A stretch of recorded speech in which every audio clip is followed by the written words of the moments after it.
امیر جماعت اسلامی کا کہنا ہے کہ اب IPPs کا دھندا نہیں چلے گا۔ ایک بھائی نے بجلی کے بل کی وجہ سے اپنے سگے بھائی کو قتل کر دیا۔ لوگ بجلی بلوں کو جمع کرانے کے لیے گھریلو اشیاء بیچنے پر مجبور ہو چکے ہیں۔ لوگوں کے کرائے کم اور بجلی کے بل زیادہ ہو گئے۔ تفصیلات کے مطابق راولپنڈی میں جماعت اسلامی کے احتجاجی دھرنے سے خطاب کرتے ہوئے امیر حافظ نعیم الرحمن نے کہا ہے کہ IPPs کی 80% کمپنیاں پاکستان کے لوگوں کی ہیں۔ تمام حکومتوں نے ان کمپنیوں کی سہولت کاری کی ہے۔ اب IPPs کا دھندا نہیں چلے گا۔ حکومت جھوٹ بولتی ہے کہ IPPs سے مذاکرات نہیں ہو سکتے۔ حکومت میں شامل افراد کی بھی بجلی کمپنیاں ہیں۔ اب پانی سروں سے گزر چکا ہے۔ تنخواہ دار آدمی کو برباد کر دیا گیا ہے۔ مڈل کلاس آخری ہچکیاں لے رہا ہے۔ بجلی کے بلوں کی وجہ سے صنعت کار ملیں بند کرنے پر مجبور ہو چکے ہیں۔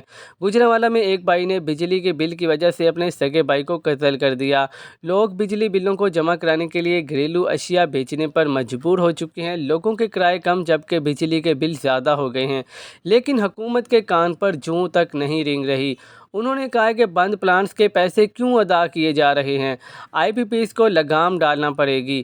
جاگیرداروں پر ٹیکس لگاؤ، عوام کے بلوں سے ٹیکس ہٹاؤ، تنخواہ دار طبقے پر ٹیکس ختم کرو۔ امیر جماعت اسلامی نے کہا کہ موجودہ حکومت کی کوئی ساکھ نہیں ہے۔ یہ فارم 47 والی حکومت عوام دشمن فیصلے کر رہی ہے۔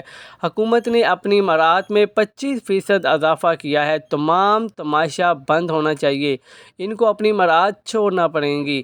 حافظ نعیم الرحمن نے مزید کہا کہ دوبارہ الیکشن کی باتیں ہو رہی ہیں۔